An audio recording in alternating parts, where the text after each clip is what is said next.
Olá, amigos e amigas, aqui estou para apresentar mais um vídeo. Esse tem por título Estado de Liberdade Plena. Agradeço a Deus a oportunidade, sempre muito valiosa, de podermos levar a todos os lares a mensagem de otimismo, de fé, de esperança que a doutrina espírita nos proporciona.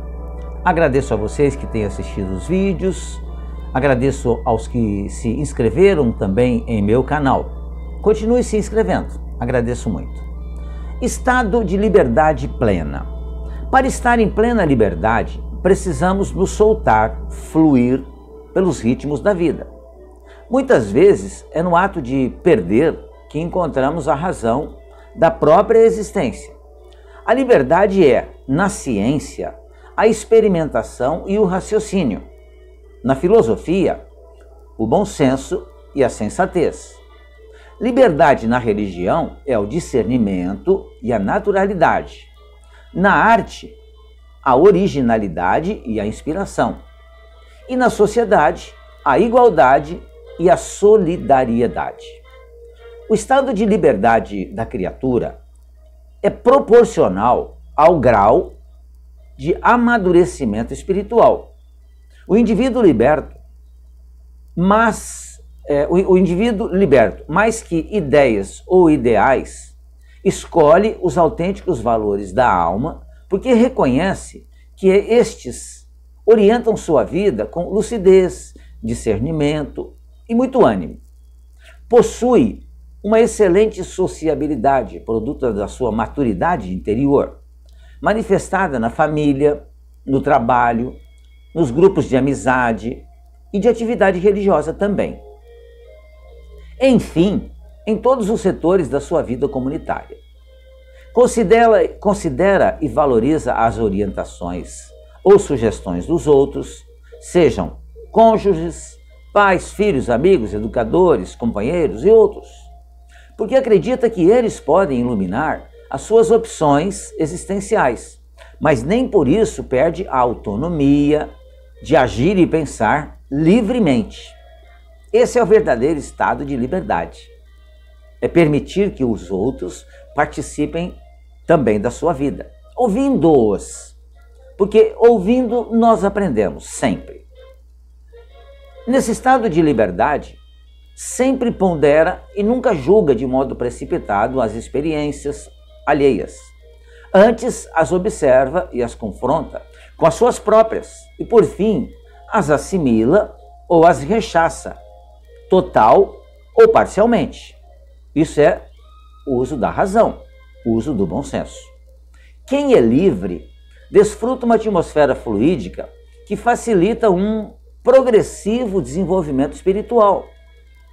Não se considera indefeso, mas sim companheiro de viagem dos outros seres humanos, pois sabe que a qualquer momento poderá refazer as cláusulas do contrato de sua existência. Allan Kardec, no livro O Livro dos Espíritos, ele diz o seguinte, pergunta, melhor dizendo, o homem tem livre arbítrio dos seus atos? O homem goza do livre-arbítrio desde o seu nascimento?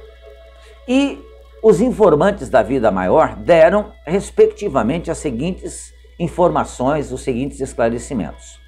Visto que o homem tem a liberdade de pensar, ele tem a de agir também.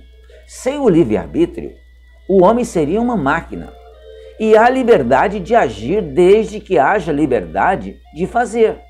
Nos primeiros tempos da vida, a liberdade é quase nula. Ela se desenvolve e muda de objeto com as faculdades. Ao longo da história, a liberdade de expressão sempre foi e será a condição essencial encontrada na estrutura psicológica de todos os homens, sábios e livres. Esses indivíduos aliaram o livre-arbítrio à reflexão, a fim de escolherem decisões, palavras ou atos que não ultrapassassem os seus direitos ou os dos outros. Uma das maiores batalhas que temos que enfrentar é o de abrir mão da compulsão de estar constantemente desconfiando de tudo e de todos. Por estar em plena liberdade, precisamos nos soltar, fluir pelos ritmos da vida. Muitas vezes é no ato de perder que encontramos a razão da própria existência. No exercício do livre-arbítrio, será sempre bem-vinda a legitimidade da inquirição ou indagação, pois a dúvida saudável é que mantém nossa casa mental na prática constante da nossa atividade intelectual, ativa e criativa, enquanto que aquele que tem certeza absoluta, ou quando nós temos certeza absoluta, isso pode nos levar a atividades atrevidas e insolentes. Por isso que precisamos estar sempre prontos a aceitar, a dialogar, o que exige de nós um esforço muito grande, visto que somos espíritos ainda orgulhosos, em razão da nossa imperfeição moral. A circunspecção, atitude de quem olha cuidadosamente todos os aspectos, porque se apresenta uma questão ou um fato, deve vir sempre acompanhada de prudência e ponderação. Aquele que vive em suspeita, ao contrário do livre, ele não está olhando a realidade das coisas, mas supondo o que possa existir por detrás dos fatos, acontecimentos e atitudes das pessoas. O desconfiado, aquele desconfiado compulsivo, está sempre preocupado em não ser enganado ou roubado, enquanto aquele que é livre, o liberto, sabe que nada, nem ninguém pode extinguir ou se apropriar de suas conquistas pessoais. Muito interessante, né?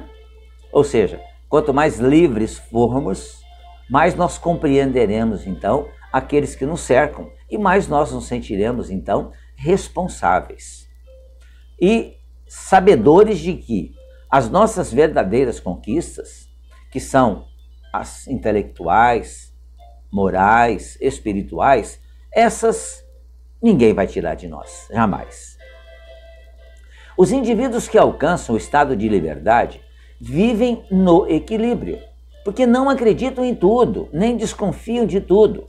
Fazem parte do rol das criaturas centradas, diferenciam o que existe de real e verdadeiro, e não ficam imaginando males ilusórios ou sem fundamento. Na questão 843 de O Livro dos Espíritos, a questão é: o homem tem o livre-arbítrio do seu ato, dos seus atos?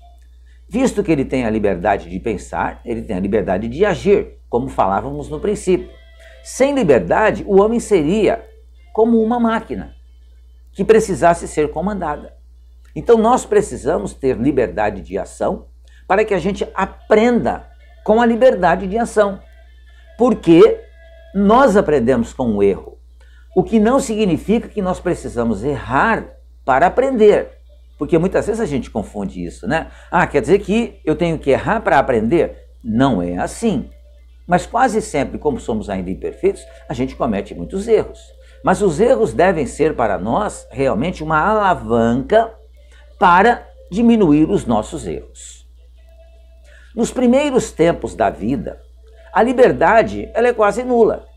Ela se desenvolve e vai mudando de objeto de acordo com o crescimento, o nosso desenvolvimento intelectual. A criança, tendo pensamentos relacionados com as necessidades de sua idade, aplica o seu livre-arbítrio às coisas que lhe são necessárias. Os adultos agem da mesma forma, só que mais avançados. Porque quanto mais nós recuperamos as nossas conquistas intelectuais e morais das reencarnações anteriores, mais nós vamos tendo condições de compreender o sentido da vida.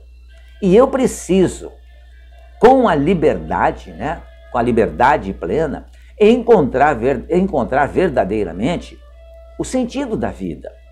Qual a razão pelo qual eu estou aqui, vivendo da maneira que eu vivo, próximo das pessoas com quem eu convivo. Por que eu tive por que eu tive essa ou aquela profissão? Por que os meus relacionamentos são esses? Ou por que não foram aqueles? Ou seja, a liberdade, ela nos auxilia no exercício da inteligência. E quanto mais livres formos, mais nós nos sentiremos prendidos, então, ou presos, melhor dizendo, exatamente à busca de mais conhecimentos. Por quê?